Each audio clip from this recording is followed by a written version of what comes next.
May mga kakilakilabot na sikreto na nakabaon sa ilalim ng lupa at panahon, ngunit muling nabubuhay at nagiging bangungot.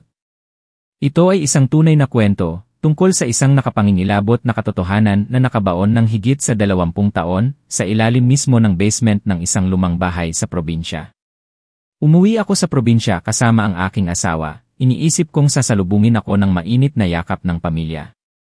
Ngunit sa unang hapunan pa lang, biglang tinabig ng aking hipag ang mangkok ng kanin, sumisigaw, "Huwag kang kumain. Tumakbo ka na." Sa sandaling iyon, parang isang patalim na sumira sa huwad na kapayapaan, na nagbunyag sa isang serye ng nakakikilabot na sikreto na hindi ko inaasahan. Kinabukasan, ang lamig ng pagtatapos ng taon sa Quezon ay nanunuot sa bawat hibla ng aking laman. Ang hangin ay dumadaloy sa mga bintana ng luma at makupad na bus, dahilan upang ako'y manginig. Mahigpit kong binalot ang aking shawl, tahimik na nakaupo sa tabi ni Javier. Tulad ng dati, siya ay tahimik, paminsan-minsan lang bumabaling upang paalalahanan ako, "Pagdating natin doon, maging magalang ka kay inay, huwag mo siyang biguin." Sa probinsya, mahalaga sa kanila ang mga tradisyon, kakaiba sa Maynila, sabi niya. Ngumiti ako at tumango na may halong kaba at pag-aalala. Ito ang unang Pasko na umuwi ako sa bahay ng aking asawa pagkatapos ng aming kasal. Ang mga kwentong naririnig ko mula sa mga kamag-anak tungkol kay Aling Maricris, ang aking biyenan na kilalang masungit, kay Kuya Ray, ang aking bayaw na mahirap lapitan, at kay Ate Elena. Ang matalino kong hipag na napapansin ang bawat maliliit na bagay, ay nagdulot sa akin ng pag-ingat. Sinabi ko sa aking sarili, sige na, magtiis na lang ako ng kaunti para maging maayos ang lahat. Ang kalsada ay lalo pang lumiko, at ang tanawin ng isang baryo, nayon, ay lumitaw sa aking paningin, na may mga pulang bubong ng bahay at mga kawayan na naglalagutukan sa hangin. Isang pakiramdam ng kapayapaan at pagkabalisa ang hindi maipaliwanag. Huminto ang sasakyan sa harap ng isang luma at malaking bahay. Nakita ko si Aling Maricris na naghihintay, na may seryosong mukha.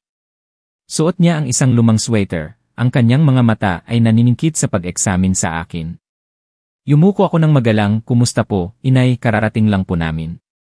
Siya ay simpleng iyanan at bumalik sa loob ng bahay. Nang makita ito, nagmamadaling kinuha ni Javier ang aming mga gamit at nauna, iniiwan akong naglalakad sa kanyang likuran. Ang aking puso ay biglang bumigat. Sa loob, si Kuya Ray ay nakaupo at umiinom ng tsaa, at nang makita ang kanyang kapatid na lalaki, siya ay umungol at ang kanyang tingin ay malamig na dumaloy sa akin. Si Ate Elena, ang kanyang asawa, lamang ang bumati sa akin ng may ngiti. "Isabel, kararating lang. Napagod ka siguro. Kukuha lang ako ng tubig para sa'yo." Ang kanyang ngiti ay maikli, ngunit sa paanuman, nakita ko na ito ay puwersado. Napakahiwaga ng lahat sa paligid, at pakiramdam ko ay isa akong bisita sa halip na isang miyembro ng pamilya. Pagdating ng hapunan, inutusan ako ng aking biyenan na mag-ayos ng mesa. Nakaupo siya at pinagmamasdan ang bawat kilos ko.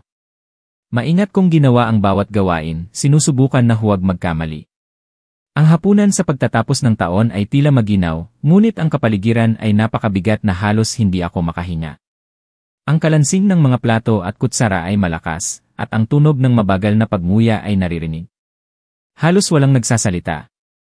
Yumuko ako at pagkatapos, sa gitna ng sandaling tila tahimik, ang bagyo ay biglang sumambulat. Inilagay ko lang ang aking mangkok ng kanin sa harap ko, nang biglang tumayo si Ate Elena, ang kanyang mukha ay namumutla, ang kanyang mga mata ay puno ng takot. Walang sinabi, malakas niyang itinabig ang mangkok ng kanin sa harap ko. Ang kanin ay nagkalat sa sahig, at ang buong hapunan ay natigilan. Nagulat ako, at bago ko pa man maintindihan ang nangyayari, sumigaw siya ng malakas, nanginginig ang boses, "Huwag mong kainin yan. Tumakbo ka na." Ako ay natigilan, ang aking mga mata ay malaki, ang aking puso ay tumitibok ng mabilis. Ang hangin sa malaking bahay ay biglang napunit ng sigaw na yon.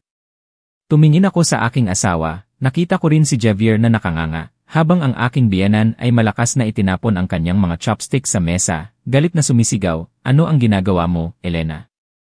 Sa hapunan ng Pasko, naglakas loob kang magtapon ng kanin at sumigaw na parang baliw. Si Kuya Ray ay bumulong, namumula ang mukha. "Nabaliw ka na ba? Nakakahiya sa bagong hipag." Ngunit hindi pinansin ni Elena ang mga panlalait. Nanginginig siyang itinuro ang mangkok ng mainit na sopa sa mesa, at ang kanyang mga labi ay nanginginig na tila hindi makapaniwala sa nakikita niya. Sa sopas, mayroong isang bagay. Ang kanyang boses ay nanginginig at ang kanyang mga mata ay nakatingin sa ilalim ng mangkok. Mabilis akong yumuko at bigla akong nanginginig nang makita ko ang isang bagay na itim na nakatago sa ilalim ng maputlang dilaw na sabaw. Bago pa ako makatugon, sumigaw ang aking biyenan. Tama na! Huwag ka nang gumawa ng mga kasinungalingan at magdulot ng gulo sa bahay ko. Gusto mo bang sirain ang Pasko na ito, Elena? Ang kapaligiran ay tense na parang tali. Nagulat ako at tumayo, nanginginig ang aking mga kamay at tumingin sa paligid.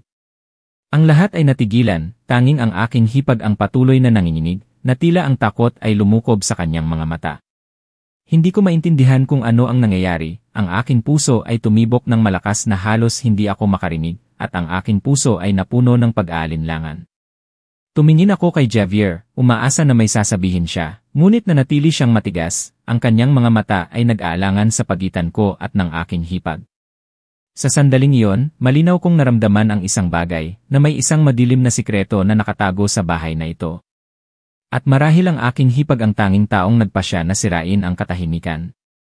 Sa loob ko, nagsimula ang isang hindi malinaw na pag-aalala, hindi lamang para sa aking sarili, ngunit para sa kung ano ang darating. Alam ko na ang unang Pasko sa bahay ng aking asawa ay hindi magiging maayos tulad ng inaasahan ko. Ang hangin sa malaking bahay ay napakabigat na malinaw kong naririnig ang tunog ng hangin na humahagibis sa labas ng bakuran na may halong malakas na tahol ng aso mula sa malayo. Ang mangkok ng kanin na itinabig ay nakakalat pa rin sa sahig. Tumayo ako ng matigas, nakababa ang aking mga kamay, ang aking mga mata ay nakatingin pa rin sa kaldero ng mainit na sopas. Sa loob, malinaw na mayroong isang bagay na hindi normal, ngunit dahil sa malabong ilaw ng lampara at ang dilaw na sabaw, mahirap makita ng malinaw. Ang aking biyenan, si Aling Marie Chris, ay namumula ang mukha, ang kanyang nanginginig na kamay ay patuloy na tumatapik sa mesa, ang kanyang boses ay tila napunit ang hangin. Nabaliw na ba ang buong bahay na ito? Elena, ano ang sinusubukan mong gawin? Sa harap ng bagong hipag, gusto mo bang ipahiya ang buong pamilya ng asawa? Agad na itinapon ni Kuya Ray ang kanyang tasa sa mesa, ang malakas na tunog ay nagpatalon sa akin. Sinabi niya sa mababang tono, matahimik ka na ba? Huwag kang magpabaliw, kumain ka na, bakit ka nag-aalala? Ngunit si Elena ay nanginginig pa rin, ang kanyang mukha ay namumutla, at pawis ay tumutulo sa kanyang noo. Nanginginig niyang sinabi, ang kanyang boses ay nawala, malinaw kong nakita, may isang bagay sa kaldero na marumi, hindi ito makakain. Nanginginig ako ng kaunti, ang aking puso ay tumibok ng malakas. Ang aking isip ay nagsasabi sa akin na huwag makialam, ngunit ang aking instinto ay nag-udyok sa akin na kunin ang sandok at dahan-dahang haluin ang kaldero. Ang mga lumulutang na gulay ay gumalaw sa isang tabi at pagkatapos ay isang itim na bagay ang lumitaw. Agad kong hinila ang aking kamay, muntik nang mahulog ang sandok. Ano-ano ito? Bulong ko, ang aking mga mata ay malaki, at hindi ko maitago ang aking pagkabigla. Agad na tumayo si Javier, ngunit hindi upang tingnan ito kundi upang pigilan ako. Isabel, huwag. Iwan mo na kay inay na mag-asikaso. Ang kanyang boses ay nagmamadali na tila natatakot na makita ko ang isang bagay na hindi ko dapat makita. Sumigaw si Ate Elena, at ang luha ay dumaloy sa kanyang mga mata. Diyan! Sabi ko na, di ba? May patay na daga sa kaldero. Sino-sino ang maglalagay ng ganyang bagay sa sopas para sa Pasko? Ang kanyang mga salita ay parang isang kidlat sa aking tainga. Ako ay natigilan, ang aking mga binti ay nanghina. Maraming tanong ang lumitaw sa aking isip, bakit may patay na daga sa sopas? Hindi ba ito aksidente o sinadya? Ang aking biyenan ay halos nawalan ng kontrol. Sumigaw siya, manahimik ka. Walang ganyang bagay. Gumagawa ka ng mga kasinungalingan upang sirain ang bahay na ito. Akala mo ba hindi ko alam na kinamumuhian mo ang bagong hipag? Gumawa ka ng eksena sa pagtatapon ng kanin at ngayon ay nag-akusa ka upang matakot siya at umalis. Inabi ko sa'yo, huwag mo itong ipangarap. Ang kanyang boses ay matigas na parang bakal, ngunit ang kanyang mga mata ay mayroong mabilis na pagtatago ng isang bagay. Malinaw kong nakita na ang kanyang mga mata ay hindi purong galit kundi tulad ng nagtatago, sinusubukan na pagtakpan ang isang bagay.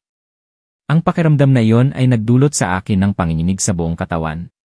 Si Kuya Ray ay namumula at sumisigaw. Elena! Pumunta ka at hugasan mo na ang iyong mukha. Walang naniniwala sa iyo dito, kumain ka na.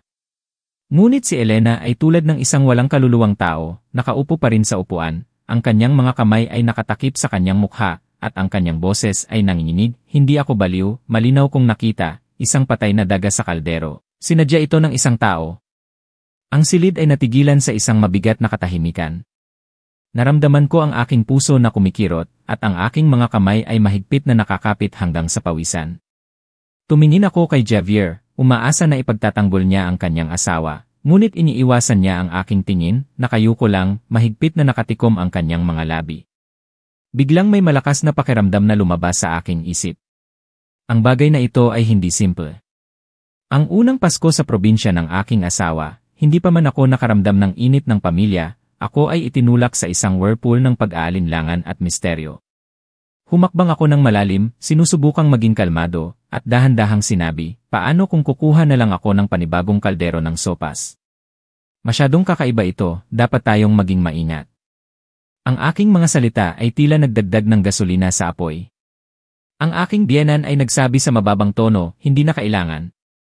Gusto mo bang sabihin sa buong mundo na marumi ang bahay na ito? Huwag kang magpanggap na mabait. Ako ay natigilan. Hindi ko kailanman naramdaman na napakabigat ang pagkakaintindi sa akin.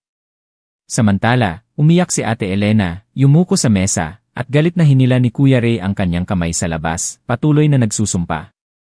Ako, si Javier, at ang aking biyenan na lamang ang naiwan sa hapunan. Tumingin ako sa kaldero ng sopas, nakita ko ang dilaw na sabaw na kumukulo pa rin, ngunit ang imahe ng itim na hayop ay hindi umaalis sa aking isip. Gusto kong magtanong, gusto kong linawin ang bagay na ito, ngunit ang malamig na tingin ng aking biyenan ay nagdulot sa aking lalamunan na kumirot at hindi ako makapagsalita. Nang gabing iyon, nang matulog na ang lahat, ako ay nakahiga. Ang tunog ng hangin na dumadaloy sa mga siwang ng pinto, ang tunog ng mga insekto sa labas ng hardin ay lalo pang nagpabigat sa aking puso. Bumaling ako kay Javier at nakita ko siyang tahimik, humihina ng regular. Alam ko na hindi siya natutulog. Dahan-dahan akong bumulong. Javier, ano ba talaga ang nangyari kanina? Nakita mo ba? Tinalikuran niya ako, ang kanyang boses ay mahina na parang hangin. Huwag mo na lang isipin, komplikado ang mga bagay-bagay sa probinsya, makinig ka lang kay inay, huwag kang maging mausisa. Ang mga salitang iyon ay parang isang patalim na tumusok sa aking puso. Malinaw na alam niya, ngunit pinili niyang manahimik. Ako ay nakahiga, gising, at ang luha ay dumaloy at nagbasa sa aking unan. Ang pag-aalala sa aking puso ay lumago ng lumago, na parang may hindi nakikitang kamay na nagdadala sa akin sa isang madilim na sikreto ng bahay na ito. Hindi ko alam kung ano ang mangyayari sa mga susunod na araw ng Pasko sa probinsya ng aking asawa, ngunit sigurado ako sa isang bagay, na ang kwento tungkol sa daga sa kaldero ay hindi aksidente.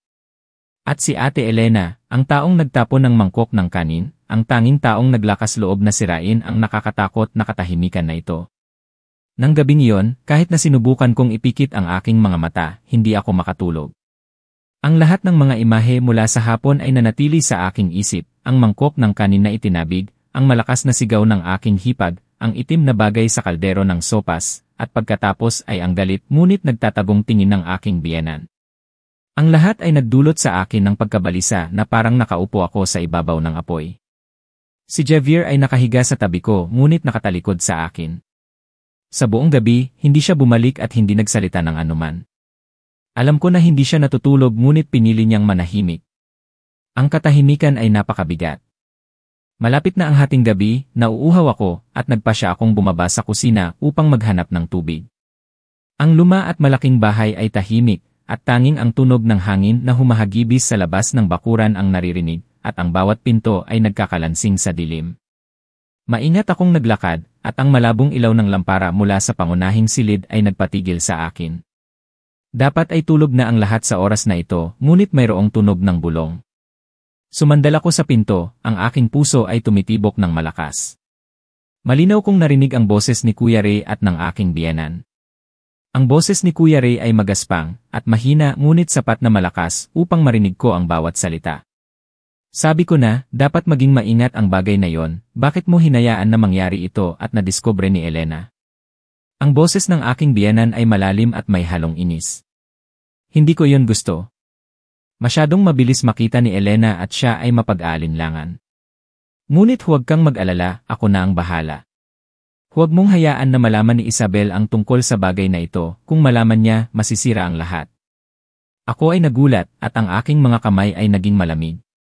Hindi ko maintindihan kung ano ang pinag-uusapan nila, ngunit malinaw na may kaugnayan ito sa hapunan kanina. Ang pakiramdam ng pag-aalala ay lumukob sa akin hanggang sa halos hindi ako makahinga. Huminga ako ng malalim at patuloy na nakinig. Si Kuya Ray ay bumulong, ang kanyang boses ay puno ng galit dahil lang sa isang daga, nagkagulo na tayo. Kung malalaman ito ng mga tagalabas, kahihiyan ito para sa buong pamilya. Mag-asikaso ka na lang para maayos ang lahat, ayaw kong masangkot. Sumagot ang aking biyenan, ang kanyang boses ay matigas, huwag kang mag-alala, bukas sasabihin ko sa kanila na manahimik. At si Elena, kung magdulot pa siya ng gulo, mayroon akong paraan upang magturo sa kanya ng leksyon. Nanginginig akong umatras, ang aking puso ay tumitibok ng malakas. Malinaw na mayroong isang bagay na sinusubukan nilang itago. Ngunit bakit may daga sa kaldero? Sinadya ba ito ng isang tao? At bakit nila ito itatago sa akin, ang bagong hipag? Bumalik ako sa aking silid, humiga, ngunit ang aking buong katawan ay nanginginig pa rin. Si Javier ay nakatalikod pa rin, hindi gumagalaw. Gusto kong magtanong sa kanya kaagad, ngunit ang aking lalamunan ay nanginginig. Alam ko na patuloy lang siyang tatahimik o itataboy ang tanong. Ang pakiramdam ng pag-iisa ay lumukob sa akin, at ang luha ay patuloy na dumadaloy sa aking unan. Kinaumagahan, ang tunog ng pagtilaok ng manok ay umalingaw-ngaw sa buong baryo. Ako ay pagod pagkatapos ng halos buong gabing gising. Paglabas ko sa bakuran, nakita ko si Ate Elena na abala sa paghuhugas ng mga plato sa poso. Ang kanyang mukha ay mukhang pagod, ang kanyang mga mata ay namamaga mula sa pag-iyak. Nag-aalangan akong lumapit at dahan-dahang nagtanong, Ate, totoo ba na may daga sa kaldero? Tumingala si Ate Elena, ang kanyang mga mata ay namumula na nakatingin sa akin. Mahigpit siyang nagtakip ng kanyang mga labi, ang kanyang boses ay naging magaspang, naniniwala ka ba sa akin? Tumango ako, nakita ko rin, ngunit pinabulaanan ito ni Inay at ni Kuya Ray, at tahimik naman si Javier. Ako hindi ko na alam kung sino ang paniniwalaan. Huminga ng malalim si Ate Elena, ang kanyang boses ay naging emosyonal, bata ka pa, bagong hipag, ayaw kong masangkot ka sa mga bagay na ito, ngunit dapat kang mag-ingat. Sa bahay na ito, may mga bagay na kahit nakikita mo ng malinaw, hindi mo dapat sabihin, dahil kung sasabihin mo, maaari mong saktan ang iyong sarili. Ako ay natigilan, at ang aking buong katawan ay nanginginig habang nakikinig. Gusto kong magtanong pa, ngunit umiling lang siya, mahigpit na nagtakip ng kanyang mga labi at tumalikod na parang natatakot na may nakikinig. Sa sandaling iyon, lumabas ang aking biyenan mula sa bahay. Tumingin siya sa aming dalawa ng may malamig na tingin at sinabi sa matalas na boses, Isabel, kararating mo lang sa bahay ng iyong asawa at nakikipag-usap ka na agad sa iyong hipag. Gusto mo bang matuto ng ugali na masyadong maraming sinasabi? Pumunta ka sa loob at magluto, ano ang ginagawa mo dyan? Yumuko ako at tumango, ngunit ang aking puso ay bumigat. Malinaw na binabalaan niya ako at naiintindihan ko na ang kanyang takot ay ang maaari kaming mag-usap ni Ate Elena na maaari naming ibunyag ang isang bagay. Sa buong umaga, ako ay abala sa pagtatrabaho at pinagmamasdan ang bawat kilos. Nakita ko ang aking biyenan na sinasadya na maging normal, ngunit ang kanyang mga mata ay madalas na sumisiyasat sa akin. Si Kuya Ray ay halos hindi nagsasalita, nakaupo lang at umiinom ng tsaa na may madilim na mukha. Si Javier ay tahimik na iniiwasan ang bawat usapan, at si Ate Elena, tuwing titingin siya sa akin, ang kanyang mga mata ay mayroong hindi maipaliwanag na pag-aalala.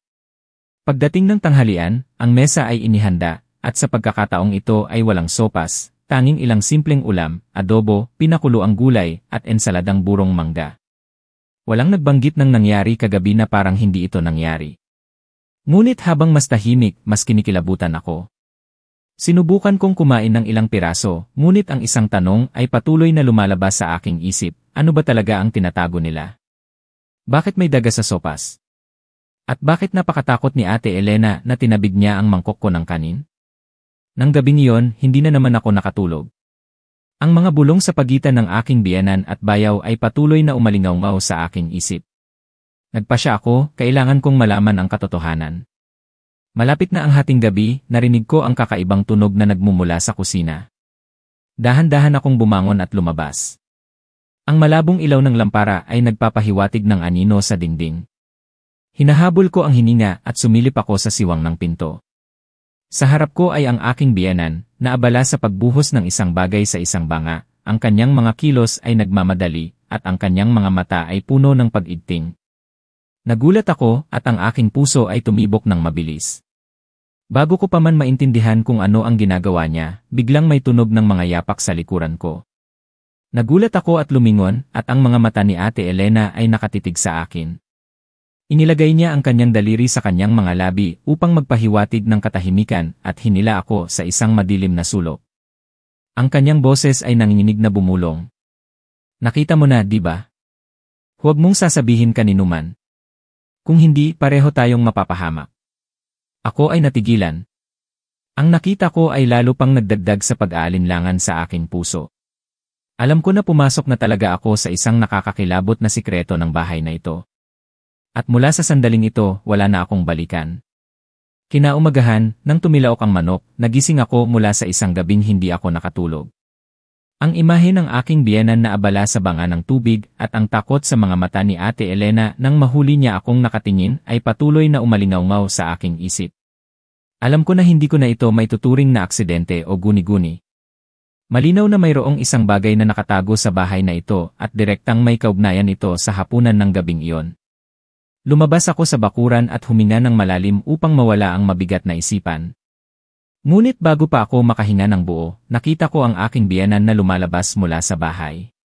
Si Aling Marie Chris ay nakasuot ng isang brown shirt, ang kanyang buhok ay nakabun, at ang kanyang matalas na mga mata ay nag-scan sa buong bakuran.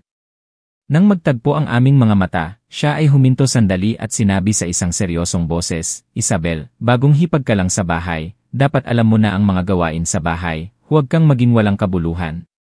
Pumunta ka at mag-igib ng tubig, magwalis ng bakuran, gawin mo ng maayos, huwag kang mag-isip ng kung ano-ano sa buong araw." Yumuko ako. Opo, inay. Ngunit ang kanyang mga salita ay nagdulot sa akin ng pagkabalisa. Nalaman niya ba na nakita ko ang nangyari kagabi o gusto niya lang akong balaan upang hindi ako maging masyadong maraming sinasabi? Habang nagwawalis ako, tahimik na dumaan si Ate Elena. Sa kanyang mga kamay ay isang palanggana ng gulay, at ang kanyang mga mata ay mabilis na dumaan sa akin, ngunit sapat na upang maintindihan ko na may gusto siyang sabihin. Nagpanggap akong yumuko upang kunin ang basura, at dahan-dahang tumingala at nakita ko na inilagay niya ang palanggana ng gulay sa kusina at yumuko sa pinto upang tawagin ako, "Isabel, pumunta ka sa likod ng hardin sandali." Nag-aalangan akong tumingin sa paligid, nakita ko ang aking biyenan na nakaupo sa balkonahe at umiinom ng tsaa kasama si Kuya Ray at tahimik akong sumunod sa kanya. Sa likod ng hardin, sa ilalim ng mga punong arekanot, tumingin sa akin si Ate Elena, ang kanyang mga mata ay puno ng pag-aalala. "Nakita mo na ang lahat, di ba? Kagabi." Dahan-dahan akong tumango, ang aking lalamunan ay nanginginig ngunit sa wakas ay nagtanong ako, "Ate, ano ba talaga ang nangyayari? Bakit may daga sa sopas at bakit lihim na nagbubuhos ng isang bagay si inay sa banga ng tubig?" Huminga ng malalim si Ate Elena, umupo sa ilalim ng puno, ang kanyang boses ay nanginginig. Hindi ko masabi ang lahat dahil hindi ko rin alam ng malinaw. Ngunit naninirahan ako sa bahay na ito sa loob ng maraming taon, alam ko na may mga bagay na mas delikado habang mas alam mo. Bata ka pa, bagong hipag, isang payo lang ang maibibigay ko sa'yo, maging napakaingat. Umupo ako sa tabi niya, ang aking puso ay tumibok ng malakas, ngunit kung hindi ko malalaman, hindi ako magiging mapayapa. Malinaw na may alam si inay at si Kuya Ray tungkol sa nangyari kagabi, ngunit tinatago nila ito. Tahimik naman si Javier. "Natatakot ako, ate."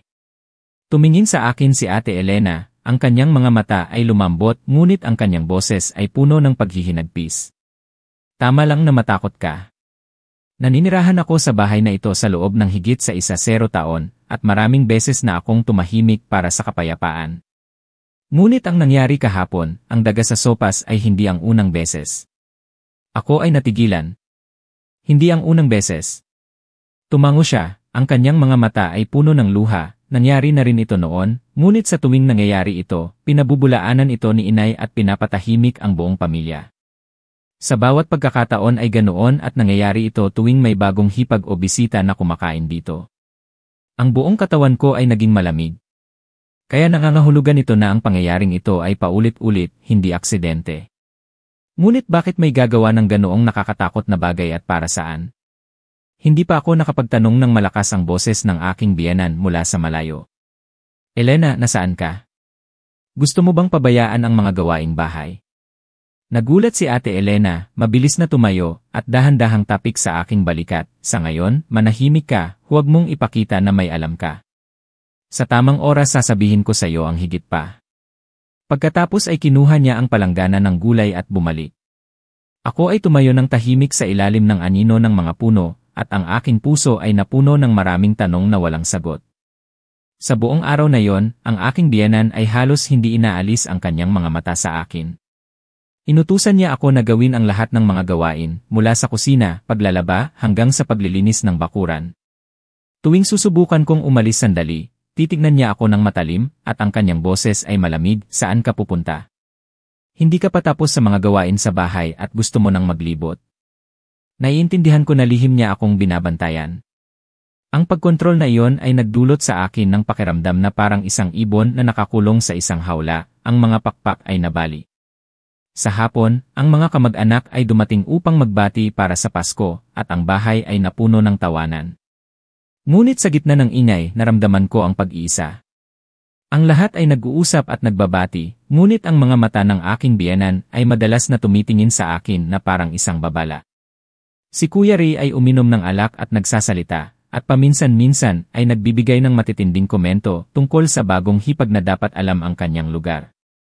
Samantala, si Javier, ang aking asawa, ay ngumiti lang, hindi ako ipinagtanggol kahit isang beses. Sa gitna ng karamihan, tanging si Ate Elena ang tahimik na tumingin sa akin, ang kanyang mga mata ay parang nagsasabi, maging matyaga ka. Nang dumilim, nang matulog na ang lahat, ako ay nakahiga ngunit hindi makatulog. Ang tunog ng hangin sa labas ng hardin ay humagibis, na lalo pang nagdagdag sa aking pag-aalala. Naalala ko ang sinabi ni Ate Elena, hindi ito ang unang beses. Kaya, marahil mayroon pang isang nakakakilabot na sikreto sa bahay na ito.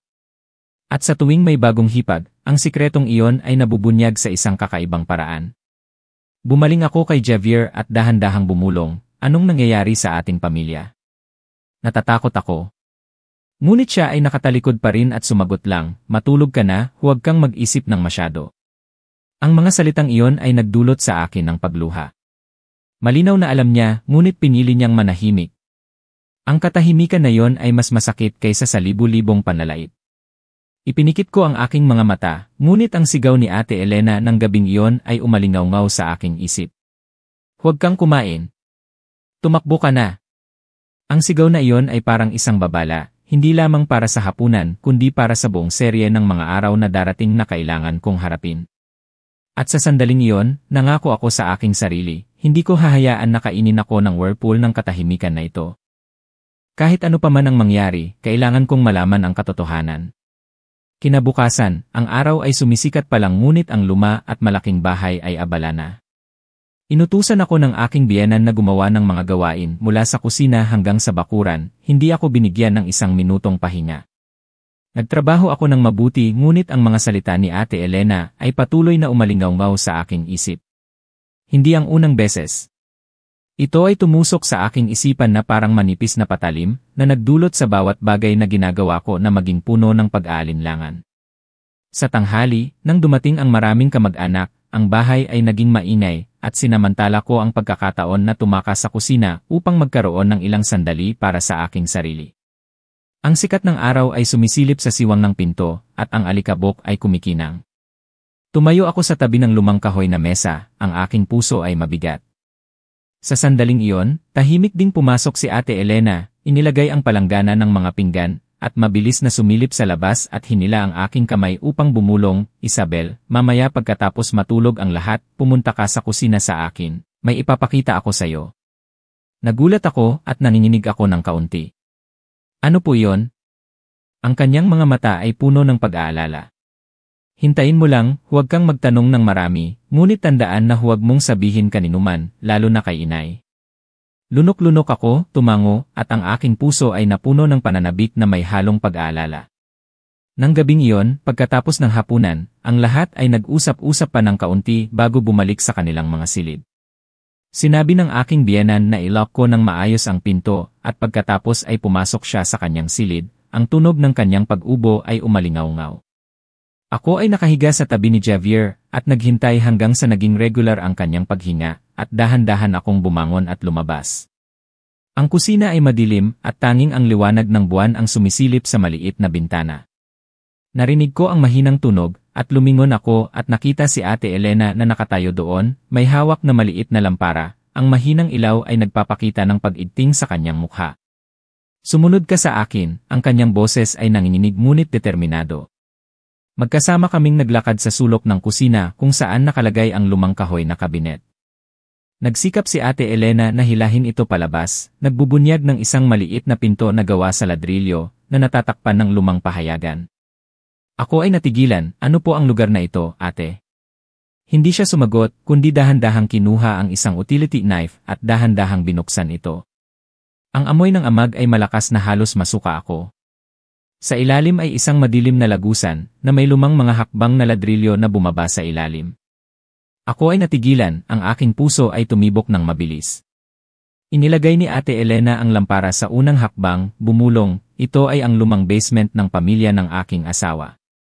Dati, ginagamit ito ng lolo at lola upang mag-imbak ng palay at mga gamit ngunit sa loob ng maraming taon, walang nagbanggit nito, tanging si inay at si Kuya Ray ang paminsan-minsan ay pumupunta dito. Nanginginig ako, at ang imahe ng aking biyenan na lihim na nagbubuhos ng isang bagay sa banga ng tubig ay muling lumitaw. Kaya ba ang lahat ng mga sikreto ay nasa ilalim ng basement na ito? Sinubukan kong pumasok ng maraming beses ngunit natakot ako.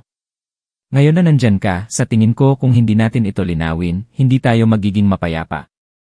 Ang kanyang boses ay naging emosyonal. Huminga ako ng malalim at tumango. Halika na, sasamahan kita. Dahan-dahan kaming bumaba sa mga malamig na hakbang, at ang lampara ay nagpapakita ng mahabang anino sa dingding. Ang amoy ng amag at kakaiba ay lalong naging malinaw habang bumababa kami. Ang aking puso ay tumibok ng malakas, at ang aking nanginginig na mga kamay ay kumapit sa dingding. Pagdating namin sa ilalim, nakita ko ang isang espasyo na mga 1 and squared, na may mababang kisam, ang mga dingding ay natatakpan ng lumot, at sa sulok ay may ilang banga na may takip, at sa tabi nito ay may lumang mga sako. Lumapit ako, at dahan-dahang inilagay ang aking kamay sa takip ng banga, ngunit sa sandaling hinawakan ko ito, hinila ni Ate Elena ang aking kamay, ang kanyang mukha ay nawalan ng kulay. Huwag mong buksan. May nagsabi sa akin na mayroong isang bagay na marumi sa loob. Ako ay natigilan, ano ang ibig sabihin ng marumi? Umiling siya, at ang kanyang mga mata ay nag-aalangan, hindi ko alam ng malinaw. Ngunit may isang kamag-anak na nagsabi sa akin noon na mayroong isang bagay na nakatago sa basement na may kaugnayan sa pagkamatay ng isang tao nang matagal na. Pagkatapos nito, hindi na niya ito binanggit pa, at iniiwasan pa nga niya ako. At palagi akong pinagbabawalan ni inay na lumapit sa lugar na ito. Ang kanyang mga salita ay nagdulot sa akin ng panginginig. Huminga ako ng malalim at daan-daang tanong ang lumitaw sa aking isip. Kung totoo na may kaugnayan ito sa isang pagkamatay, bakit nila ito itatago ng ganoon? At may kaugnayan ba ang daga sa sopa sa sikretong ito? Sa sandaling iyon, may mahinang tunog mula sa itaas ng lagusan na parang may dumaan sa kusina. Ako at si Ate Elena ay nanigas, ang aming mga puso ay halos lumabas sa aming dibdib. Ang lampara sa kamay niya ay nanginginig, at ang liwanag ay kumikislap na parang malapit ng mamatay. Mabilis! Takpan mo! Bulong niya. Nanginginig akong inilagay ang takip ng banga, ang aking mga kamay ay clumsy. Nagmamadali kaming umatras sa sulok ng basement, hinahabol ang aming hininga.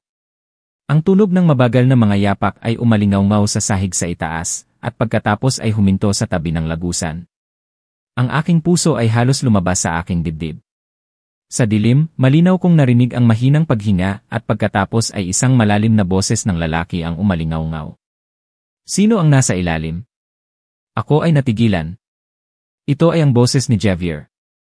Mahigpit kong hinawakan ang kamay ni Ate Elena at ang luha ay dumaloy. Kung mahuli niya kami sa ilalim, ano ang mangyayari? Ipagtatanggol niya ba ako o sasama siya kay inay at sa kanyang kapatid? Ang boses ni Javier ay umalingaw-ngaw ng mas matalim. May tao ba dyan? Wala nang ibang paraan. Dahan-dahan akong umubo, nagpapanggap na kakagising lang. Ako po ito, si Isabel. Bumaba ako para maghanap ng isang bagay. May sandali ng katahimikan at pagkatapos ay umatras ang mga yapak. Hating gabi na. Bakit ka pa bumababa dyan? Umakyat ka na. Ang kanyang boses ay matalim. Nanginginig akong tumango. Kahit na hindi niya ako nakikita. Nagmamadali kaming umakyat ni Ate Elena, ang aming mga puso ay tumitibok ng mabilis. Naghihintay si Javier sa pinto ng kusina, ang kanyang mukha ay malamig at ang kanyang mga mata ay madilim. Nang dumaan ang kanyang mga mata, nakita ko na mayroong galit at takot na tulad ng sa akin. Javier, nagiging mausisa lang ako, wala akong nakita. Nanginginig akong nagsalita, sinusubukang itago ang panginginig. Tinitigan ako ni Javier ng matagal at pagkatapos ay tumingin kay Ate Elena. Ang kanyang mga mata ay napakalamig na nagdulot sa kanya na yumuko.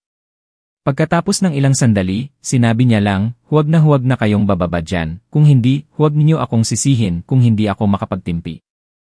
Pagkatapos ay tumalikod siya at umalis. Ako at si Ate Elena ay tumayo ng tahimik, ang aming mga puso ay tumitibok ng mabilis. Nang mawala na ang anino ni Javier, dahan-dahan siyang bumulong. Nakita mo na, di ba? May alam din ang asawa mo. Baka nga siya ay kasali pa. Nanginginig ako at ang aking mga labi ay mahigpit na nakatikom. Sa aking puso, ang pagmamahal ko kay Javier ay tila nagkawatak-watak. Hindi na siya ang mabait na asawa na akala ko, kundi isang kasabwat, isang taong nagtatanggol sa isang nakakakilabot na sikreto. Nang gabing iyon, bumalik ako sa aming silid, humiga sa tabi ni Javier, ngunit hindi ako naglakas loob na ipikit ang aking mga mata. Nakita ko ang kanyang likod, nakita ko ang kanyang regular na paghinga, ngunit hindi ko na naramdaman ang kaligtasan. Sa halip, naramdaman ko na mayroong isang malamig at mataas na pader sa pagitan namin, na gawa sa mga kasinungalingan at mga nakamamatay na sikreto. Naiintindihan ko na mula sa sandaling nakita ko ang mga buto sa banga, pumasok na ako sa isang landas na walang balikan. At kahit nabantaan ako ni Javier, kahit nakontrolin ako ng aking biyenan, kailangan kong malaman ang katotohanan. Dahil ang katotohanan na yon ay hindi lamang magpapasya sa aking kapayapaan, kundi pati na rin sa buhay ng mga kababaihan na tulad ko at ni Ate Elena sa bahay na ito. Pagkatapos ng nakakakilabot na gabing iyon, halos ako ay naubusan ng lakas. Ang imahe ng puting buto sa banga ay nagiging bangungot sa aking mga panaginip. Sa tuwing ipinipikit ko ang aking mga mata, nakikita ko ang walang laman na mga socket ng mata na nakatingin ng diretsyo sa akin. Ngunit wala na akong balikan. Kapag alam mo na, kapag nakita mo na, ang katahimikan ay tulad ng pagdurusa sa impyerno. Sa umaga, sinubukan kong maging normal. Ngunit ang aking nanginginig na mga kamay ay nanginginig habang naghuhugas ng mga plato. Ang aking biyenan ay sumilip, ang kanyang mga mata ay matalas na parang kutsilyo na nagdulot sa akin ng panginginig. Si Aling Marie Chris ay walang sinabi, tanging isang iyanen, ngunit naramdaman ko ang pag-ingat sa bawat tingin niya. Sa tanghali, habang natutulog ang lahat, bumulong sa akin si Ate Elena, naaalala mo ba ang matandang babae na nakatira sa dulo ng baryo? Sabi nila, siya ay dating katulong sa pamilya na ito, baka may alam siya. Nagulat ako, ngunit sasabihin ba niya? Kung alam niya ang ganoong kalaking bagay, bakit walang nakakaalam sa loob ng maraming taon? Huminga ng malalim si Ate Elena. Ang mga matatanda sa probinsya ay natatakot. May mga bagay na nakikita nila ngunit nagtitiis sila na huwag magsalita. Ngunit sa tingin ko kung magiging maingat tayo, baka magkwento siya. Sa hapon na yon, habang abala ang lahat sa pagtanggap ng mga bisita, nagdahilan ako na pupunta ako sa palengke upang bumili ng mga gamit. Sumama sa akin si Ate Elena. Ang kalsada sa nayon ay maputik pagkatapos ng ulan. Ang amoy ng dayami ay umalingaw-ngaw. Ang aking puso ay patuloy na tumibok, na parang ang bawat hakbang ay nagdadala sa akin ng mas malapit sa katotohanan. Ang maliit na bahay ng matandang babae ay nakatago sa likod ng lumang kawayan. Maingat kaming pumasok. Siya ay nakaupo at naglalala ng basket, ang kanyang likod ay nakayuko, ang kanyang buhok ay puti. Nang makita niya kami, tumingala siya, ang kanyang malabong mga mata ay matalas pa rin. Bagong hipag ka ba? Bakit ka pumunta dito? Ang kanyang boses ay magaspang ngunit mainit. Yumuko ako ng magalang. Magandang araw po, ako po si Isabel, asawa ni Javier. Ngayon, kami po ni Ate Elena ay dumating para bisitahin po kayo at bumili po ng gulay sa dulo ng kalsada. Umiti ang matandang babae. Yenen, bihira lang na mayroong galing sa pamilya na yon na pumupunta dito. Nagulat ako sandali ngunit hindi ako naglakas loob na magtanong kaagad. Maingat na umupo si Ate Elena sa tabi niya, tumulong sa kanya sa paglalala ng basket habang dahan-dahang nagsasalita. Lola, noong nagtatrabaho po kayo sa bahay na yon, marami po siguro kayong alam na kwento. Ang mga mata ng matandang babae ay biglang nagdilim, ang kanyang nanginginig na kamay ay huminto sa paglalala. Bakit niyo tinatanong ang tungkol sa mga bagay na yon? Mas mabuti pang kalimutan na lang. Ang aking puso ay bumigat. Alam ko na ang pinag-uusapan niya ay tungkol sa basement. Sumilip ako kay Ate Elena at nakita ko rin na siya ay tense. Nagtipon ako ng lakas at dahan-dahang sinabi, Lola, nakita po namin ang nasa ilalim ng basement. Ang matandang babae ay natigilan, ang kanyang nanginginig na kamay ay bumitaw sa isang piraso ng kawayan. Ang kanyang mga mata ay nagpakita ng takot at ang kanyang mga labi ay nanginginig. Bumaba na kayo doon? Diyos ko! Ang kanyang boses ay nanginginig. Huminga siya ng malalim, ang kanyang malabong mga mata ay puno ng luha. Matanda na ako, napakabigat na ng sikretong ito. Kung nakita niyo na, dapat alam niyo na, ngunit pagkatapos malaman, mag-ingat kayo. Lumuhod ako sa tabi niya, hinawakan ang kanyang kunot-kunot na kamay, Lola, pakiusap, sabihin niyo sa akin kung sino siya. Sino ang mga buto na yon? Ang matandang babae ay nanatiling tahimik sa loob ng mahabang panahon at pagkatapos ay ang kanyang boses ay naging malalim. Noong araw bago ipanganak ng biyenan mo si Javier, mayroon pang ibang hipag sa bahay na yon. Siya ay napakabait, napakarelihiyoso, ngunit bigla siyang namatay. Sabi nila ay nahulog siya sa poso at hindi nila mahanap ang kanyang katawan. Mula noon, lahat ay tumahimik na parang umalis siya ng walang bakas. Ngunit ako nakita ko sila na nagdadala ng isang mabigat na sako sa basement. Nag-aalinlangan ako ngunit hindi ako naglakas loob na magsalita. Ang alam ko lang, mula noon, ang basement ay naging bawal na lugar. Ako ay natigilan, ang mundo ay tila umiikot. Isang nawawalang hipag, maaari bang siya ang mga buto sa banga? Ang boses ni Ate Elena ay naging emosyonal. Lola, sigurado po ba kayo? Tumango ng dahan-dahan ang matandang babae, ang kanyang mga mata ay puno ng luha. Higit sa 20 taon na, tinago nila ang katotohanan, at ako ay nagpapanggap na mahina, natatakot na mamatay kasama ang sikreto. Ngunit ngayon na nakita niyo na, dapat kayong maging maingat, hindi nila hahayaan na may magbunyag ng bagay na ito. Mahigpit kong hinawakan ang kamay niya, emosyonal na hindi ako makapagsalita. Ang kwento niya ay parang isang kutsilyo na tumusok sa aking puso, na ang pagkamatay na yon ay nakabaon sa ilalim ng katahimikan, at ang mga tao ay patuloy na nabubuhay at tumatawa, habang ang walang kaluluwang kaluluwa ay nabubulok sa banga sa ilalim ng basement. Sa daan pabalik, ako at si Ate Elena ay tahimik. Ang hangin sa hapon ay humahagibis sa mga palayan, dala ang amoy ng tuyong at nasusunog na dayami. Mahigpit kong kinagat ang aking mga labi, at ang aking puso ay napuno ng galit. Isabel, nakita mo na. Hindi lang daga sa sopas kundi pati na rin ang isang nakabaon na walang kaluluwang kaluluwa. Natatakot ako ngunit kung tatahimik tayo, mamumuhay tayo sa kanilang anino habang buhay. Ang boses ni Ate Elena ay naging emosyonal. Tumango ako at ang luha ay dumaloy.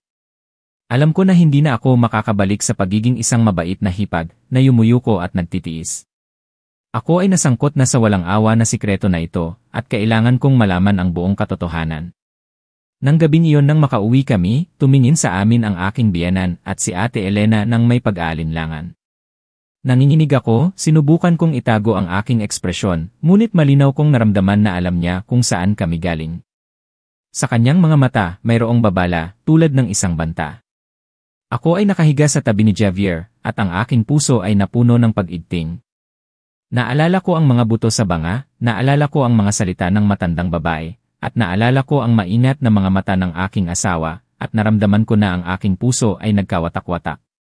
Ang lalaking pinakasalan ko ay maaaring ang taong nagtatanggol sa isang hindi mapatawad na krimen. Ipinikit ko ang aking mga mata ngunit hindi para matulog. Ipinikit ko ang aking mga mata upang magbigay ng panata sa aking sarili. Kahit na anong panganib ang kailangan kong harapin, kailangan kong ilabas ang katotohanan sa liwanag. Pagkatapos marinig ang mga salita ng matandang babae, naramdaman ko na ang aking isip ay kasing bigat ng isang bato. Isang hipag na nawala ng misteryoso 20 taon na ang nakalipas, at ngayon ang mga buto ay nasa ilalim ng banga sa basement ng bahay ng aking asawa. Ang kwentong iyon ay hindi na isang pag-aalinlangan kundi isang malinaw na katotohanan. Ngunit sa bahay na ito, walang sinuman ang gustong banggitin ito. Pinili ng lahat na manahimik. Ako, bilang isang outsider, ay hindi sinasadya na naging tagapagtaguyod ng sikreto. Sa mga sumunod na araw, nabuhay ako sa isang estado ng pagiging gising at pagtulog. Patuloy akong inuutusan ng aking biyenan na gumawa ng iba't ibang bagay. Ang kanyang mga mata ay lalong nagiging mapanuri. Si Kuya Ray ay lalong naging masungit at magaspang, na parang natatakot na baka may masabi ako. At si Javier, ang aking asawa, ay nanatiling tahimik, ngunit ang katahimikan na yon ay hindi na isang suporta kundi isang kasabwatan na nagdulot sa akin ng panginginig. Tanging si Ate Elena, tuwing lihim siyang tumitingin sa akin, ang kanyang mga mata ay mayroong pagkaawa, takot, at determinasyon. Isang tanghali, nang matulog na ang lahat, dahan-dahan niya akong hinila sa likod ng hardin, at bumulong, Isabel, hindi tayo maaaring umupo lang at maghintay, kailangan nating magkaroon ng ebidensya mula sa labas. Para lang maniwala ang mga tao, kung hindi, ang lahat ay ibabaon ng magpakailanman. Mahigpit kong hinawakan ang kanyang kamay, ang aking puso ay napuno ng kaunting pag-asa. Ngunit saan tayo maghahanap ng ebidensya? Masyado silang magaling magtago, ang buong nayon ay tahimik. Tumingin sa akin ang kanyang mga mata na matigas, bukas ay may palengke. Narinig ko na mayroon pa ring mga tao na kilala ang nawawalang hipag. Subukan nating hanapin siya, baka mayroon tayong makuhang impormasyon. Tumango ako, ang aking puso ay puno ng pag-aalala at pag-asa. Kinabukasan, nagdahilan ako na pupunta ako sa palengke upang bumili ng tela para sa damit at sinama ko si Ate Elena. Ang kalsada sa nayon ay abala, na may maingay na mga nagbebenta at mga mamimili, ngunit natatakot pa rin ako sa tingin ng ibang tao, na parang lahat ay sumisilip sa sikreto sa aking puso. Naglakad kami sa mga tindahan, maingat na nagtatanong. Ilang matatanda na nakarinig ng tungkol sa lumang kwento ay agad na umiwas o nagpanggap na hindi alam. Ngunit sa wakas, isang matandang babae na nagtitinda sa kalye ay dahan-dahang huminga ng malalim at sinabi ng mahina, tinatanong ninyo ang tungkol sa dating hipag ng pamilyang iyon. Naaalala ko siya ng malinaw. Ang kanyang pangalan ay Ate Ligaya, mabait at mahal ang kanyang asawa. Ngunit isang araw, sinabi ng mga tao na nahulog siya sa poso at hindi nila mahanap ang kanyang katawan. Ang kakaiba ay pagkatapos ng araw na iyon, ang pamilya ay tahimik, ang sinuman na magtatanong ay itataboy at pagkatapos ay unti-unti, walang nagbanggit pa. Narinig ko yon at ang aking puso ay bumigat. Ang pangalan na Ate Ligaya ay umalingaw-ngaw sa aking isip na parang isang paghikbi. Kaya ba ang mga buto sa basement ay si Ate Ligaya, ang hindi mapalad na hipag? Nanginginig na nagtanong si Ate Elena, Lola, alam niyo po ba kung mayroon po ba siyang alitan sa pamilya bago siya mawala? Nag-isip ang matandang babae at sumagot, naaalala ko lang na nakita ko siyang umiiyak sa tabi ng poso ng ilang beses, na parang pinagalitan siya ng kanyang biyenan. Narinig ko rin na nag-aaway siya sa bayaw niya. Ngunit huwag ninyo nang banggitin pa, kung makialam kayo sa bagay na yon, masisira ang inyong buhay. Umalis ang matandang babae, iniiwan kaming natigilan sa gitna ng palengke. Naramdaman ko ang pawis sa aking likod, ang aking puso ay tumitibok ng mabilis. Nagmadali kaming bumili ng ilang maliliit na gamit at bumalik. Ngunit pagdating namin sa bakuran, nakita ko na ang aking biyenan ay naghihintay na sa balkonahe, ang kanyang mga mata ay naniningkit at malamig. Si Kuya Ray ay nakatayo rin na may mga nakakrus na braso, ang kanyang mukha ay seryoso. Saan kayo galing at hapon na kayo bumalik? Anong binili ninyo at ang tagal nyo? Tanong ni Aling Marie Chris, ang kanyang boses ay naging matalim. Nagulat ako sandali, nanginginig na nagsalita. Kami po ay pumunta sa palengke upang bumili ng tela at kaunting pagkain. Sumilip sa akin si Kuya Ray at mumiti. Bumili ng tela ngunit nagtatago na parang magnanakaw. Ang mga tao sa bahay na ito na nagtatanong sa mga tagalabas, mag-ingat kayo at baka makasira kayo sa buhay nyo. Ang mga salitang iyon ay nagdulot sa aking dugo na maging malamig. Alam nila. Hindi ko alam kung paano, ngunit alam nila na nagtanong kami tungkol sa lumang kwento.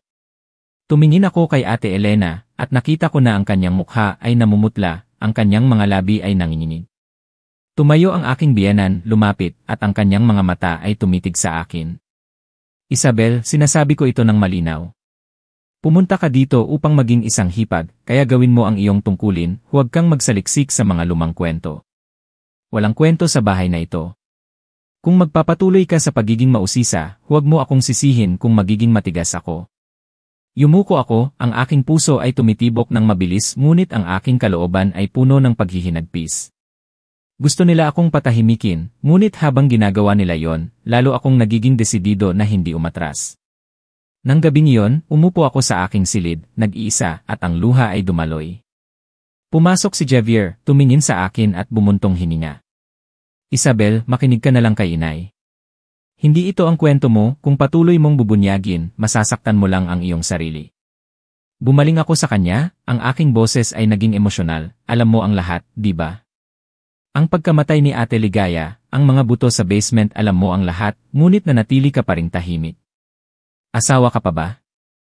Paano mo ako hinahayaang mabuhay sa ganitong takot?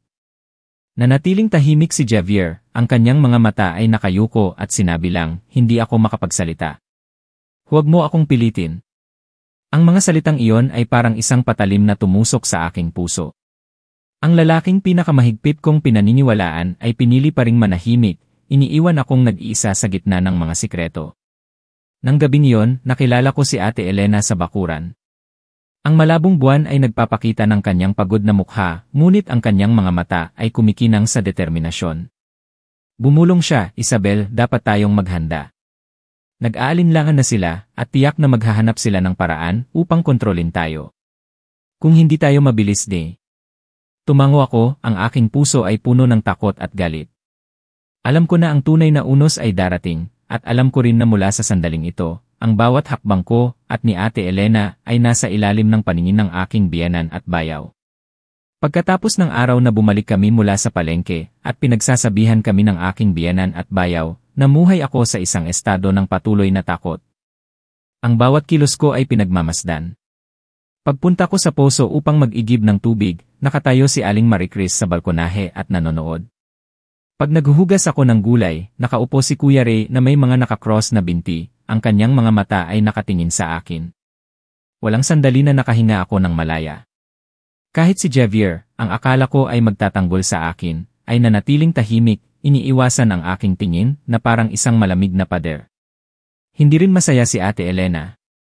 Pinagtrabaho siya ni Aling Maricris ng 2 o 3 beses na mas mahirap at kung mabagal siya, agad siyang pinagalitan. Si Kuya Ray ay magaspang at paminsan-minsan ay nagbibigay ng mga puna, ang mga babae ay dapat mag-asikaso sa kusina, huwag makialam sa mga malalaking bagay. Ang masyadong maraming sinasabi ay magdudulot lang ng pagdurusa. Narinig ko iyon at alam ko na nagbigay sila ng direktang babala. Nang gabing iyon, pagkatapos ng hapunan, nagplano akong lumabas sa bakuran upang magpahangin, ngunit pinigilan ako kaagad ng aking biyenan. Isabel, bumalik ka na sa iyong silid. Hating gabi na at malamig, mahina ka pa, huwag kang maglibot. Ang kanyang boses ay naging matalim, hindi na ito isang pag-aalala kundi isang utos. Tumango ako at pumasok sa silid. Ngunit nang isara ang pinto, narinig ko ang tunog ng wooden latch na click mula sa labas. Ang aking puso ay bumigat. I-lock niya ang aking silid. Nanginginig kong itinulak ang pinto, ngunit ang latch ay matigas. Dahan-dahan akong kumatok at bumulong, Inay, hindi ko pa naayos ang kumotti. Ngunit walang sagot, tanging ang tunog ng hangin na humahagibis sa siwang ng pinto at ang tahol ng aso sa labas. Umupo ako sa kama, ang aking mga kamay ay nakatakip sa aking mukha. Malinaw na hindi siya nagtitiwala sa akin, gusto niya akong ikulong na parang isang suspect. Ang luha ay dumaloy, at naramdaman ko na hindi na ako isang hipag sa bahay, kundi isang bilanggo sa madilim na silid. Nang gabing iyon, tahimik akong naglagay ng aking tainga sa dingding. Ang lumang bahay ay may mga kahoy na dingding na hindi soundproof, kaya minsan ay maririnig ko ang mga tunog mula sa katabing silid. Narinig ko ang mga bulong ng aking biyenan at bayaw. Sabi ni Aling Maricris, kung patuloy siyang maghuhukay sa lumang kwento, kailangan nating mag-isip ng paraan, hindi natin hahayaan na mabunyag ang lahat. Naiintindihan mo ba? Sumagot si Kuya Ray, ang kanyang boses ay magaspang, alam ko. Ngunit paano si Elena? Lihim niyang pinagtatanggol si Isabel. Sa tingin ko ay mas delikado siya. Huminto si Aling Marie Chris sandali at pagkatapos ay binaba ang kanyang boses. Ako na ang bahala, ngunit sa ngayon, ang pagkulong kay Isabel ang pinakamahusay na paraan, huwag siyang hahayaan na makipag-ugnayan sa mga tagalabas. Narinig ko yon at ang aking katawan ay naging malamig.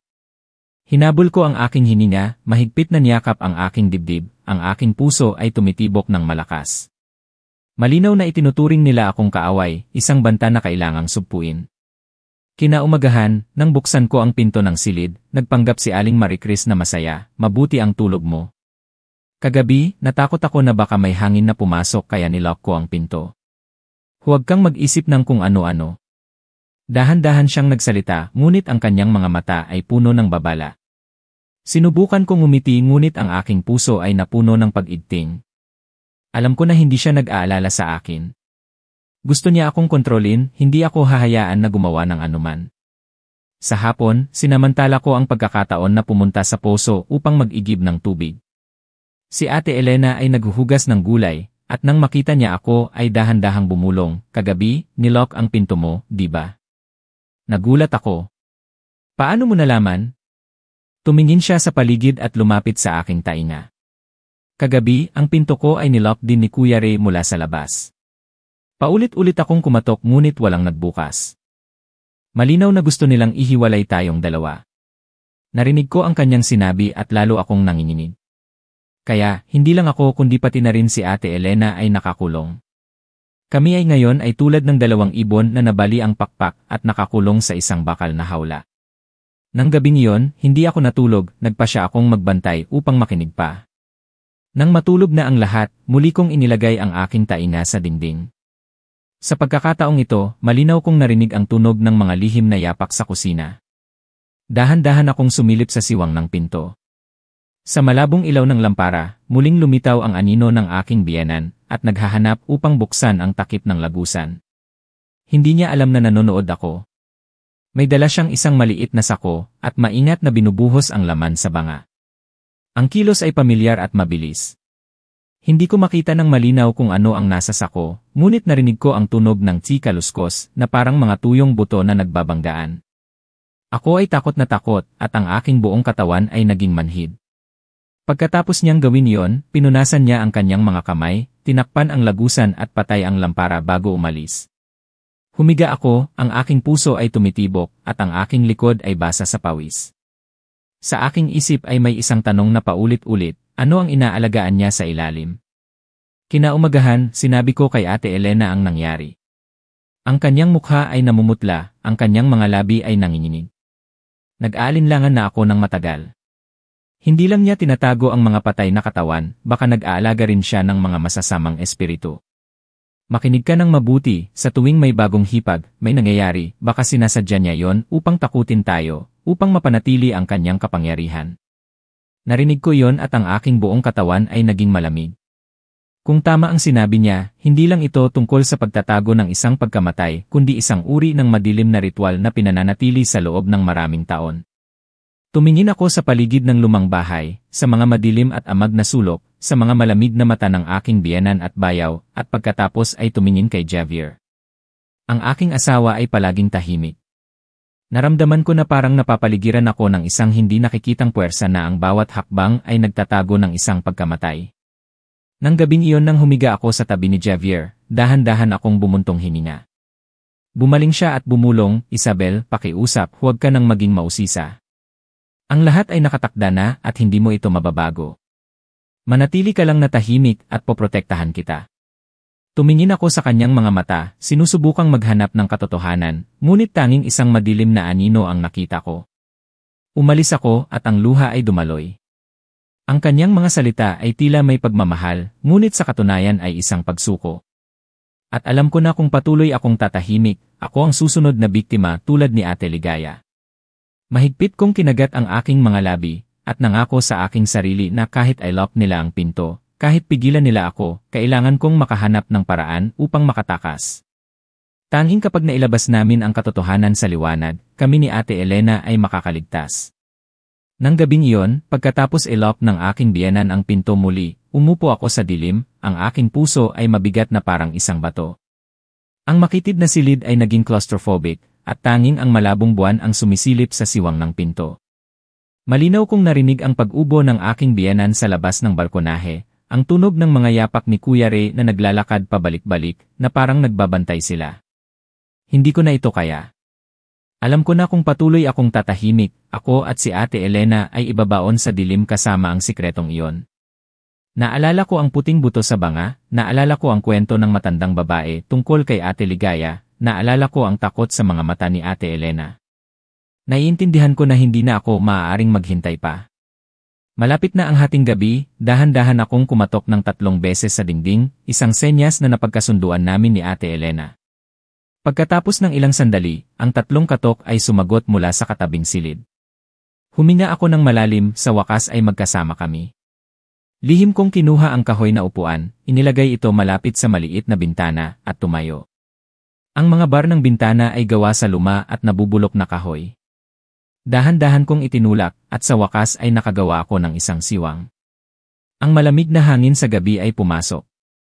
Sinubukan kong lumabas, ang aking mga kamay at paa ay nagagasgas ngunit sa wakas ay nakalabas ako. Si Ate Elena ay naghihintay na sa bakuran, may hawak na lampara. Ang kanyang mukha ay namumutla ngunit ang kanyang mga mata ay determinado. Tara na, Isabel! Pumunta tayo sa labas at sabihin sa mga taga na yon, kahit papaano ay dapat nilang malaman na may buto ng tao sa basement.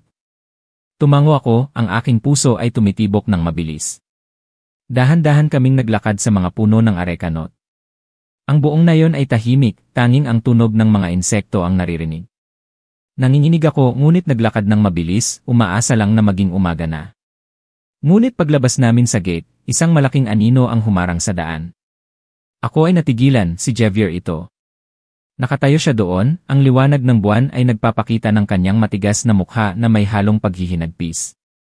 Ang kanyang mga mata ay namumula, may halong sakit at galit. Tumingin siya ng diretsyo sa akin, ang kanyang boses ay magaspang, Isabel, anong balak mong gawin? Ang aking lalamunan ay naging emosyonal, ngunit sa wakas ay sumabog, hindi ko na kayang mamuhay sa katahimikan. Hindi ko na kayang magpanggap na hindi ko nakita ang buto ng tao sa basement. Mayroon ka pa bang konsensya, Javier? Mahigpit niyang hinawakan ang kanyang kamao, at ang kanyang boses ay nanginginig, hindi mo naiintindihan. Kung magsasalita ka, hindi lang ang pamilya na ito ang masisira, kundi pati na rin ang buong angkan ay masisira. Gusto mo bang makakita ng dugo? Tumingin ako sa kanya, at ang luha ay dumaloy, may dugo na, Javier. Ang isang tao ay namatay ng walang katarungan, ang kanyang katawan ay nakakulong sa basement sa loob ng maraming taon, hindi ba yon dugo? Hindi ako natatakot na masira ang pamilyang ito, natatakot lang ako na maging kasabwat.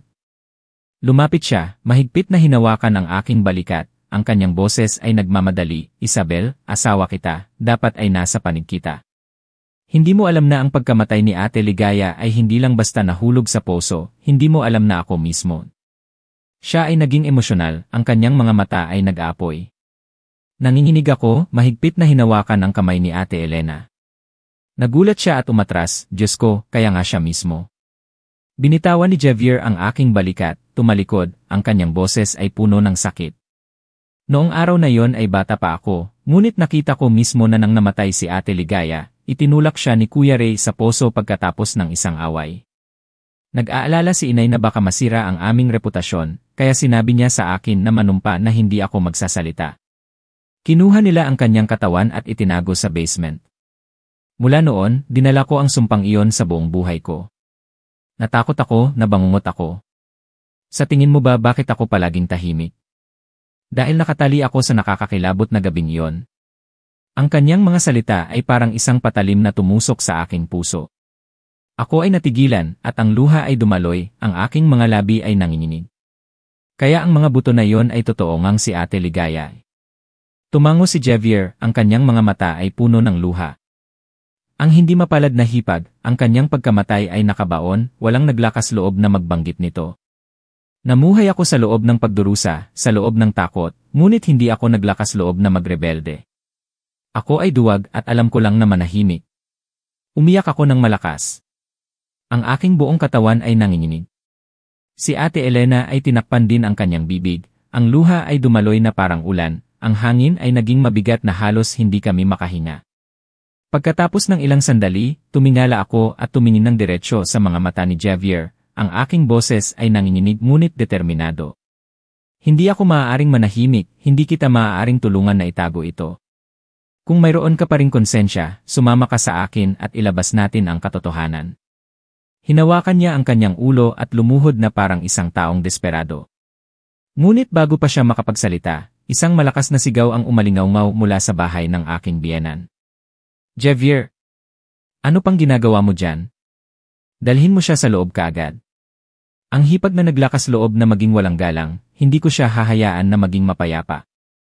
Ang tunog ng mga yapak ay naging malakas.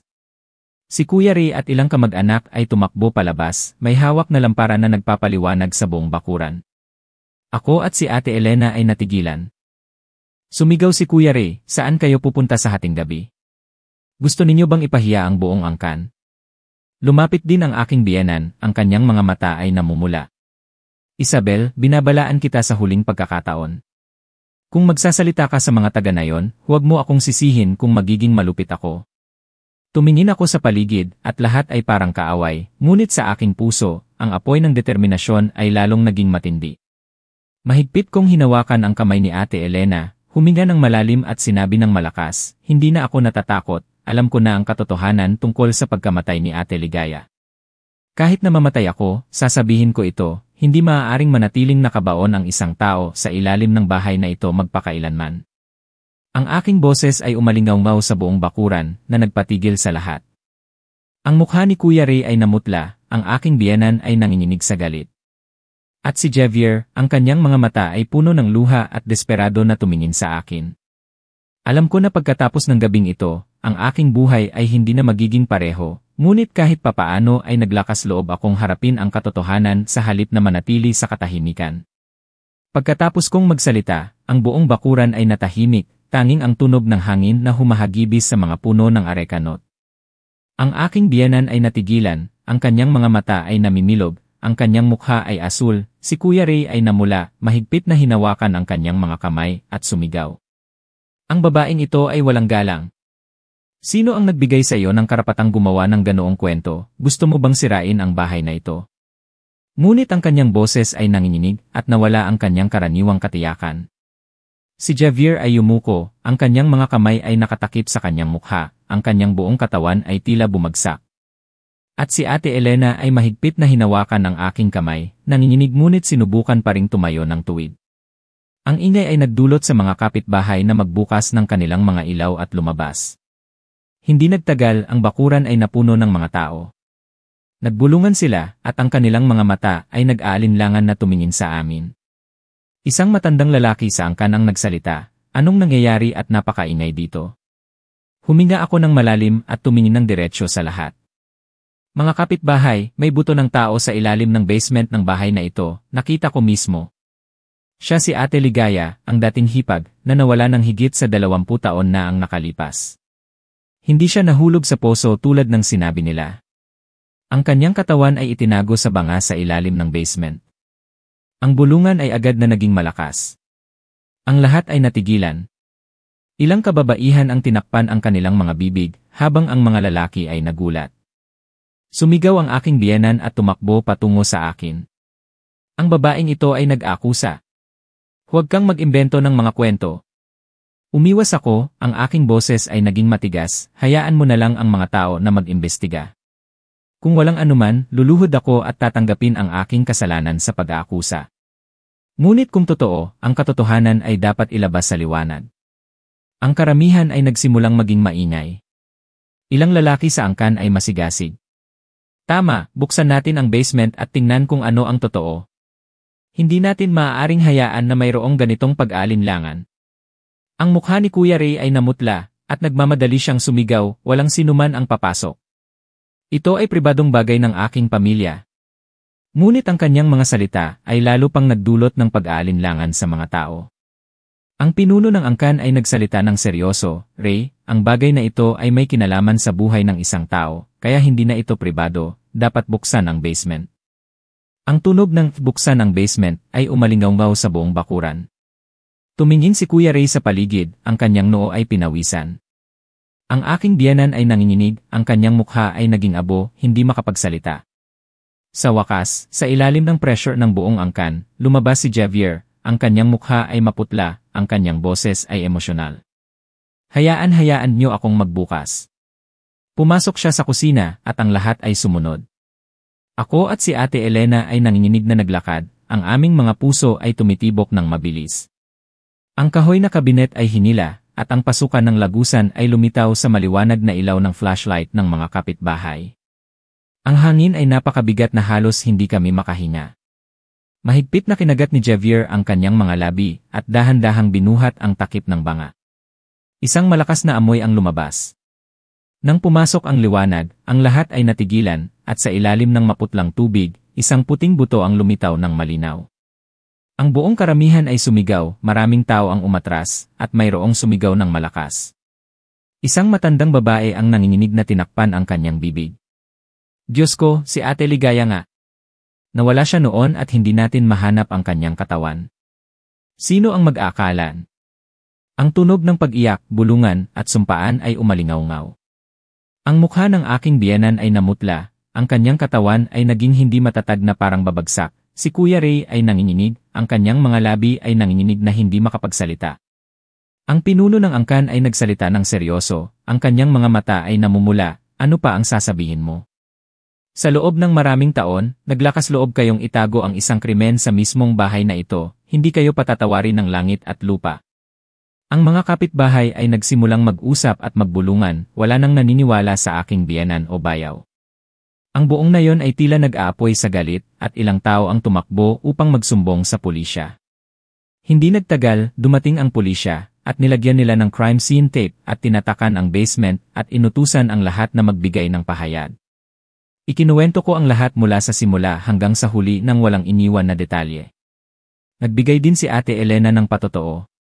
At si Javier, pagkatapos ng maraming emosyonal na sandali, sa wakas ay umamin sa lahat.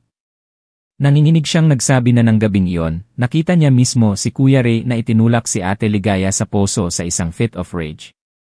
Natakot ang kanilang biyenan sa iskandalo at itinago niya ang katawan kasama si Kuya Ray sa basement. At siya, bilang isang bata, ay pinilit na manahimik. Sa loob ng ilang dekada, nabuhay siya sa pagkabahala at takot na hindi siya naglakas loob na magrebelde. Narinig ko yon at nagsimula akong umiyak. Naawa ako kay Ate Ligaya, ang hindi mapalad na hipag, na inagaw ang kanyang buhay at karangalan. Naawa rin ako kay Javier, isang buhay na nabuhay sa dilim. Ngunit ang kanyang pagiging duwag ay hindi tuwirang tumulong sa krimen. Ginawa ng pulisya ang kanilang report at dinala ang aking biyenan at bayaw sa istasyon. Ang eksena na iyon ay nagdulot ng gulat sa buong nayon. Ang mga tao ay nag-usap-usap tungkol dito sa loob ng maraming araw.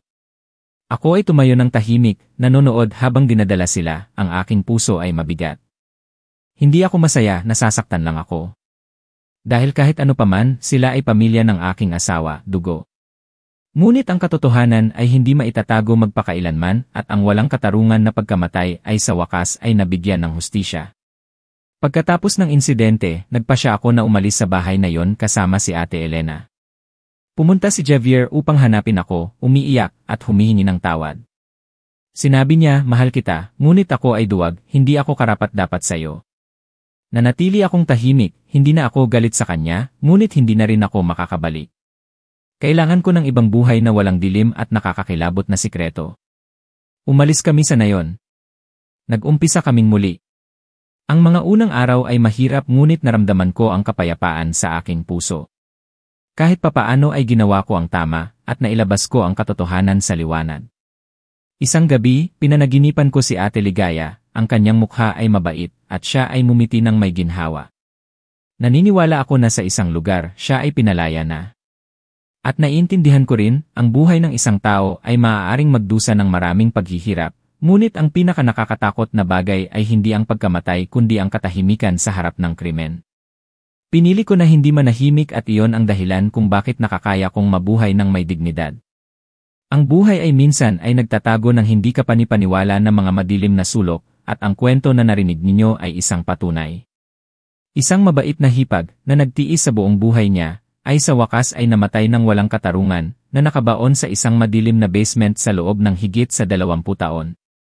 Ang mga sikreto, ang mga panata ng katahimikan ay naging mga tanikala na nagtatali sa maraming henerasyon sa parehong bahay.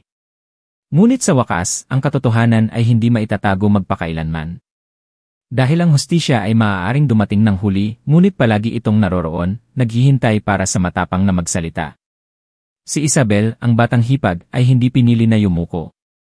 Kasama ang kanyang hipag na si Elena, tinanggap niya na harapin ang panganib at nalampasan ang mga banta, ang malupit na pagkontrol upang ilabas ang liwanag sa dilim. At pagkatapos, ang katotohanan tungkol sa walang katarungan na pagkamatay ni Ate Ligaya ay nailabas sa harap ng buong nayon na nagbalik ng karangalan sa namatay. Ang pagtatapos na yon ay hindi nagdulot ng kaligayahan kaninuman, ngunit nagdala ito ng hustisya, at kahit papaano, ang walang kaluluwang kaluluwa ay makakapagpahinga na ng payapa.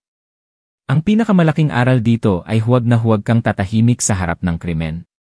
Ang katahimikan ay maaaring magdulot ng kapayapaan sa isang sandali, ngunit sa kalaunan ay papatayin nito ang konsensya at sisirain ang isang buong pamilya.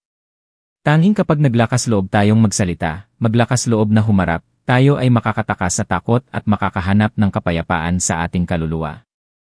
Ang isang babae sa isang kasal ay maaaring mahina, ngunit kapag nahaharap sa kawalan ng katarungan, maaari silang maging mas malakas at mas matapang kaysa kaninuman. Mahal na tagapakinig, ang kwentong ito ay nagpapaalala rin sa atin tungkol sa halaga ng katotohanan at tapang. Ang buhay ay maaaring magdulot ng maraming paghihirap, ngunit basta't panatilihin natin ang ating puso na matuwid, makakahanap tayo ng tamang landas. Ang katotohanan ay maaaring maging masakit sa mga tao, ngunit ang kasinungalingan ay sisira sa lahat. Kung sa tingin niyo ay makabuluhan ang kwentong ito, pakiusap, mag-iwan ng komento at ibahagi ang inyong mga saloobin. Pakiusap, mag-subscribe sa channel at pindutin ang notification bell upang hindi niyo mapalampas ang mga susunod na totoong kwento. Ang mga kwento na maaaring magpadala sa atin ng luha, ngunit tumutulong din sa atin na matuto ng mahalagang aral upang mamuhay ng mas mahusay. Salamat sa inyong pagsama at pakikinig sa buong paglalakbay na ito. Naway maging ligtas at masaya kayo at ang inyong pamilya, at huwag kalimutan na maging matapang na magsalita sa harap ng mali dahil iyan ang paraan upang protektahan natin ang ating sarili at ang ating mga mahal sa buhay.